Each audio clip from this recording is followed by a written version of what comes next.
Sir, सरकार की बहुत सारी योजना है लोन देने की, कर्जा देने की, लेकिन जब एक्चुअली में जब लोन लेने जाते हैं तो बहुत सारे लोगों की कंप्लेंट है कि जब एक्चुअली लोन लेने जाते हैं तो बहुत सारी समस्याओं का सामना करना पड़ता है, उन्हें लोन नहीं मिल पाता है। तो ऐसे वक्त में आप क्या करेंगे? लेकिन बहुत बार क्या होता है कि हमको हमारे प्रोजेक्ट के बारे में जानकारी नहीं होती है, हम अपना कहना उसको समझा नहीं पाते हैं।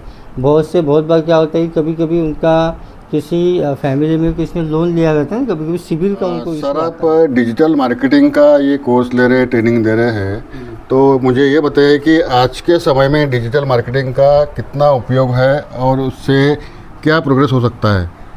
नमस्ते। पहले तो आपको मैं चेतन वंजारी, रॉयल्स वेबटेक का director and founder.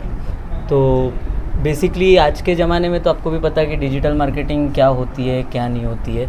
But most of the जो नए नए बिज़नेस में जो लोग स्टार्टअप करते हैं उनके लिए डिजिटल मार्केटिंग क्या होती है ना, ये उन लोगों के लिए एक न्यूली कंसेप्ट है।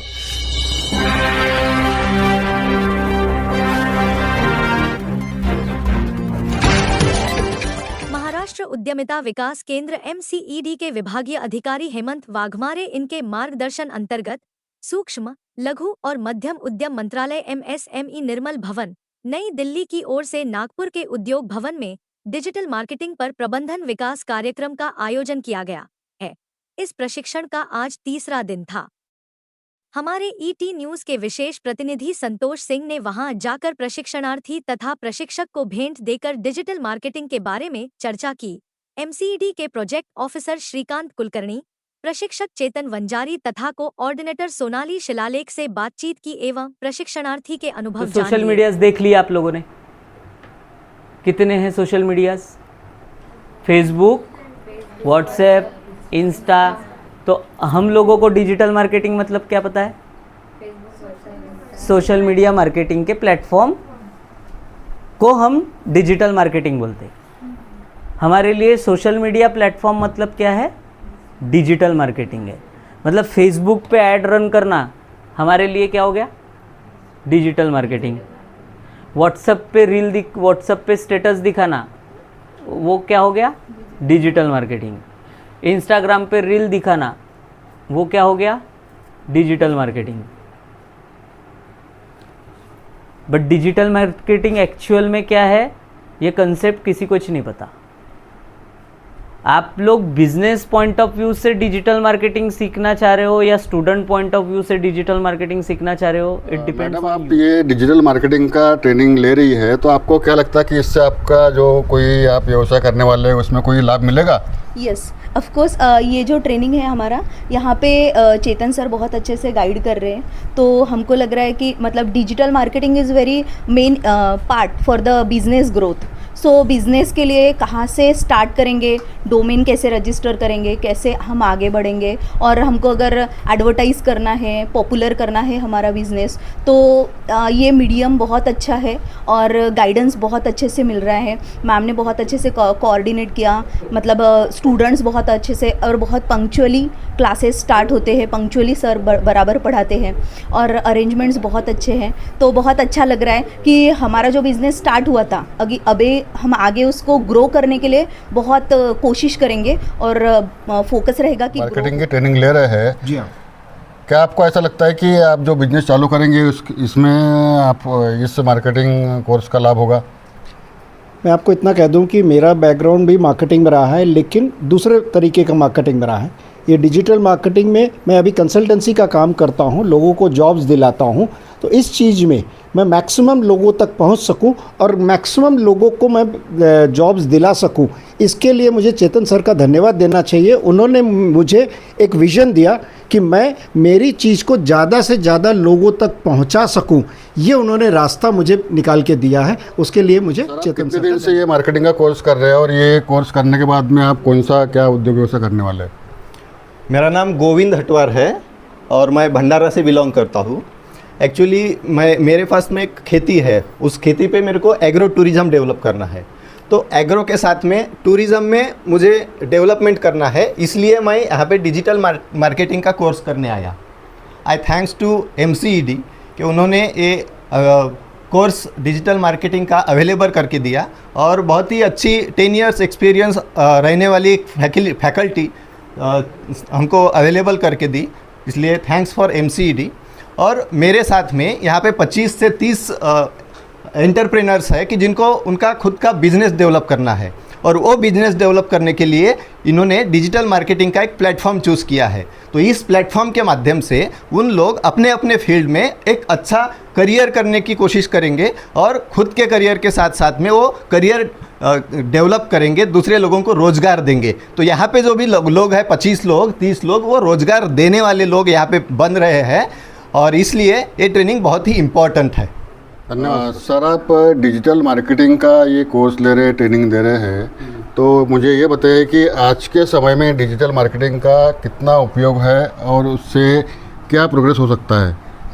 नमस्ते। पहले तो आपको मैं चेतन वंजारी, रॉयल्स वेबटेक का डायरेक्टर एंड फाउंडर। तो बेसिकली आज के ज़माने में तो आपको भी पता है कि डिजिटल मार्केटिंग क्या होती है, क्या नहीं होती है। बट मोस्ट ऑफ दी जो नए नए बिज़नेस में जो लोग स्टार्टअप करते हैं, उनके लिए डिजिटल मार्केटिंग क्या होती है ना, ये उन लोगों के लिए एक न्यूली कंसेप्ट है। तो वो ऐसे बोल सकते हो आप, it just like a TV add, but TV add के लिए पैसे पे करना पड़ता है। अगर आपको छोटी मोटी डिजिटल मार्केटिंग अगर आती है, करनी आती है, तो आप अपनी ऐड फ्री में दिखा सकते हो। तो वो एक अच्छा कंसेप्ट है जो MCED ने चालू किया है। कुलकर्णी सर ने जो मुझे चांस दिया है, मैडम ने जो चांस दिया है, तो वो चीज़ के लिए बहुत अच्छा है। और मे बी जो आज के नए एंटरप्रेन्योर है, उन लोगों के लिए वो बिज़नेस को ग्रो करने के लिए बहुत अच्छी टेक्निक भी है। ये बताइए कि सोशल मीडिया ये दुधारी तलवार है, सोशल मीडिया, डिजिटल मीडिया, तो ऐसे होते हुए भी डिजिटल मीडिया का ये मार्केटिंग करते हुए इसमें कोई नुकसान या फ़ायदे हो सकते हैं क्या। देखिए, हर चीज़ के तो बेसिक रूल है कि प्रॉफिट एंड लॉस, तो डिजिटल मार्केटिंग में भी है। बट ओवरऑल जो लोगों को डिजिटल मार्केटिंग का होप सो 27 से लेके 5 तारीख तक के हम लोग एक प्रोग्राम अरेंज करे हैं। तो जहाँ तक मैंने जिनको ट्रेन किया या जो ट्रेनिंग दे रहे हैं अपन बिज़नेस लेवल पे, तो उन लोगों को यहाँ तक के तो पता चला कि डिजिटल मार्केटिंग के फ़ायदे और नुकसान किस लेवल पे है। लोगों को ब्रांडिंग कैसी करनी ये यूट्यूब पे पता है, इंस्टा पे पता है, फेसबुक पे पता है, बट उसको किस लेवल पे लेके जाना चाहिए और कैसे करना चाहिए, ये बहुत से कम कंसेप्ट लोगों को पता थे। तो वो हम लोग कर रहे हैं। तो ये तो है ही कि उसका प्रॉफिट भी है और लॉसेस भी है। लॉसेस इस टाइप से है कि अगर आप किसी मतलब चलता है ना, लोगों का ट्रेंडिंग वर्ड ले लो, उसी को फेमस कर लेंगे, पर उसके बाद में जो नुकसान होते हैं वो जब पेनल्टीज़ पड़ती है तब पता चलता है। आप ये बताइए कि आज जो लोग उद्योग करने जा रहे हैं, तो ऐसे युवाओं को, लोगों को आप क्या संदेश देंगे। सभी के लिए तो अच्छा है, MSME इतने प्लेटफॉर्म दे रहे हैं। MCED में कुलकर्णी सर, मैडम लोग, ये लोग जो हिसाब से अरेंज करवा रहे हैं सारी चीज़ों को, तो मेरे हिसाब से तो MSME बहुत अच्छा काम कर रही है कि नए नए एंटरप्रेन्योर तैयार हो रहे हैं, नए नए बिज़नेस के स्किल्स डेवलप हो रहे हैं। और फिर तो हमारे मोदी जी का भी बोलना ही है, स्किल इंडिया, तो बहुत अच्छे से डेवलप हो रही है। तो चीज़ें तो है ही। फिर डिजिटल मार्केटिंग का कोर्स होने जा रहा है या ट्रेनिंग चल रही है, ये किसके ओर से हो रही है, कौन करवा रहा है। ये जो कोर्स चल रहा है MCED उद्योग भवन नागपुर में, ये micro small medium enterprise new Delhi इनके द्वारा प्रायोजित है, और Maharashtra centre for entrepreneurship development उद्योग भवन नागपुर के द्वारा इसको आयोजित किया जा रहा है। तो सर ये कोर्स करने के बाद में, ट्रेनिंग करने के बाद में, तो इनको अगर कोई कर्जा वगैरह चाहिए तो उसकी क्या प्रावधान है इसका मतलब। अभी ये प्रशिक्षण हम लोग जो दे रहे हैं, इसमें हम लोगों ने 30 लोगों का सिलेक्शन किया हुआ है, और ये कोर्स में जनरली हम लोगों ने जो लोग सिलेक्ट किए उनका छोटा मोटा बिज़नेस भी है, कुछ ना कुछ चालू है।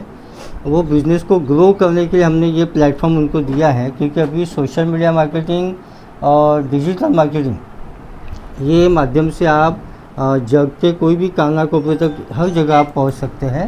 तो इन लोगों को अगर भविष्य में उनके उद्योग के लिए अगर कोई लोन चाहिए, तो हमारे उद्योग भवन में जिला उद्योग केंद्र जो है उसमें हम लोग chief minister employment generation programme करके स्कीम आती है, मुख्यमंत्री रोजगार निर्मित कार्यक्रम, उसके अंतर्गत हम सेवा उद्योग को 20 लाख रुपए तक लोन देते हैं, और किसी का उत्पादन अगर तो उसको हम लोग 50 लाख तक लोन देते हैं। और इस लोन में उनका खुद का जो इन्वेस्टमेंट है वो 5 से 10% होता है, और हम लोग 15 से 35% तक उनको हम लोग सब्सिडी देते हैं। इसका ऑनलाइन एप्लीकेशन भी हम लोग कर देते हैं। हमारे अगर प्रशिक्षणार्थियों को अगर उनको लोन चाहिए होगा, तो हमने खुद ने ही हम उनके फॉर्म भरवा लेते हैं प्रशिक्षण में लास्ट आखिरी दिन में, और हम लोग फिर वो फॉर्म अपलोड भी कर देते हैं और फिर जिला उद्योग केंद्र के माध्यम से हम वो बैंक को फॉरवर्ड करते हैं।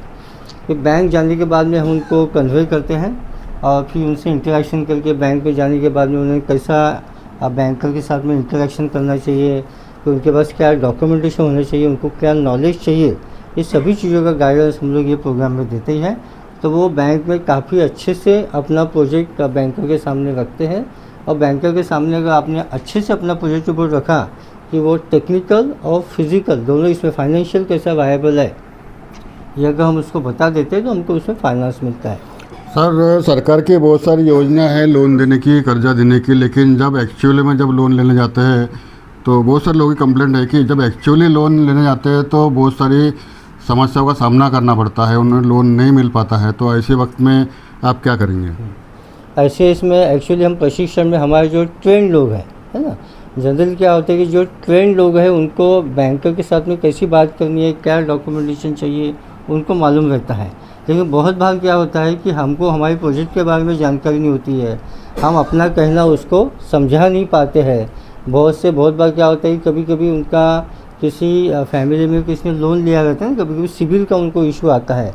तो अभी ऐसा है कि 10 लाख रुपए तक तो कोई गारंटर की इसमें आवश्यकता नहीं है। फिर भी उनको अगर कोई दिक्कतें आती हैं तो हमारे पास वो आते हैं, हम बैंकर्स के साथ में बात करते हैं, जो भी है उसका प्रोजेक्ट रिपोर्ट वो समझाने की कोशिश करते हैं, और वो हिसाब से उनको बैंकर की कम ज़्यादा करके जो भी जितनी की आवश्यकता है उतना लोन वो उसको प्रदान करते हैं। अगर हमारे प्रशिक्षणार्थियों को कोई दिक्कत आती है तो हमारे यहाँ पे जूम करके भी प्लेटफॉर्म है, जिला उद्योग मित्र करके। तो जिला उद्योग मित्र में जो भी इनको समस्याएं आती है या बैंक अभी उनको गारंटर मांगता है ना, तो जो भी रूल्स गवर्नमेंट के हैं वो रूल्स के हिसाब से CMEGP में 10 लाख तक गारंटर नहीं चाहिए।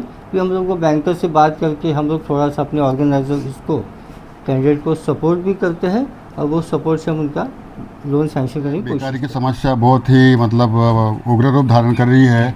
तो ऐसे में आप बेकार युवकों को विविध अनेक तरह की ट्रेनिंग्स देते हैं, तो आप इन लोगों को क्या संदेश देंगे, आप क्या बताएंगे?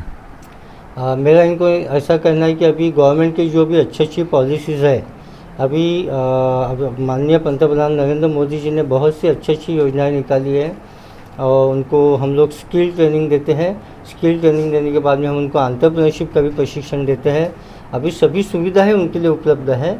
हम उनको गाइड भी करते हैं, उनके प्रॉब्लम जो भी आते हैं उसको हम सोल्यूशन भी देते हैं।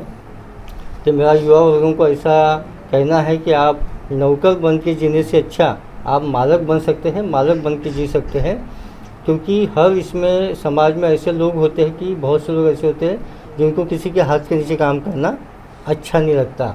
वो बोलते हैं कि सर मुझे कम समय में ज़्यादा पैसे कमाने का है। वो बोलते सर मेरे को मेरे हिसाब से जीने की आदत है, मैं बोलूँ वैसा होना चाहिए। तो इस प्रकार के जो लोग होते हैं ये जनरली बिजनेस में अच्छे से सक्सेसफुल होते हैं। लोगों ने जितनी भी गवर्नमेंट योजनाएं ये लोगों के लिए आई है, तो लोगों ने उसका फ़ायदा लेना चाहिए। गवर्नमेंट ऑफिसेस में उन्होंने जाना चाहिए। बहुत बार लोग क्या करते हैं कि गवर्नमेंट ऑफिसेस में जाते नहीं हैं, पूछते नहीं हैं, नहीं क्या, और जो भी ऑफिसर्स लोग हैं उनसे इन्होंने मिलने की कोशिश करनी चाहिए, ताकि उनको एक करेक्ट इन्फॉर्मेशन मिलेंगी, इनका कॉन्फिडेंस भी बिल्ड होगा, और ज़्यादा से ज़्यादा युवाओं ने अपना खुद का व्यवसाय करके उन्होंने आगे बढ़ना। अब इस जो ट्रेनिंग हो रही है डिजिटल मार्केटिंग की, और ऐसी बहुत सारी ट्रेनिंग होती है, आप उसका मैनेजमेंट करती है, सब कोऑपरेट करते हैं, कोऑर्डिनेट करते हैं, तो किस तरह करते हैं? मतलब एक्चुअली सर कोऑर्डिनेट करते वक्त थोड़ी सी समस्याएं आती है, क्योंकि नागपुर शहर है, सब बिज़ी शेड्यूल में रहने वाले लोग हैं, मगर फिर भी हमारे यहाँ सभी लोग बराबर पंक्चुअलिटी से आते हैं। कुछ कभी दिक्कतें आती है तो वो पहले ही इन्फॉर्म कर देते हैं। उनको अरेंज करते समय उनका टी का ख्याल रखना, उनको पेन, रजिस्टर, नोटबुक, उनको PPT सब प्रोवाइड करना, ये सारी जिम्मेदारी होती है। फैकल्टी को अरेंज करना होता है, फैकल्टी का समय लेना होता है, उनको कई बार इन्फॉर्म करना होता है, और समय की जो समय सूचकता है वो दोनों तरफ रखना पड़ता है। एक तो एक कोऑर्डिनेट पार्टिसिपेंट्स भी, फैकल्टी भी, अधिकारी लोग और सब मैनेजमेंट जो देखना पड़ता है, वो थोड़ा सा दिक्कत का होता है, मगर हो जाता है। वो थोड़ी सी स्किल तो हर ऑर्गेनाइज़र में होनी चाहिए और वो होती है, तभी यहाँ पे सिलेक्शन है।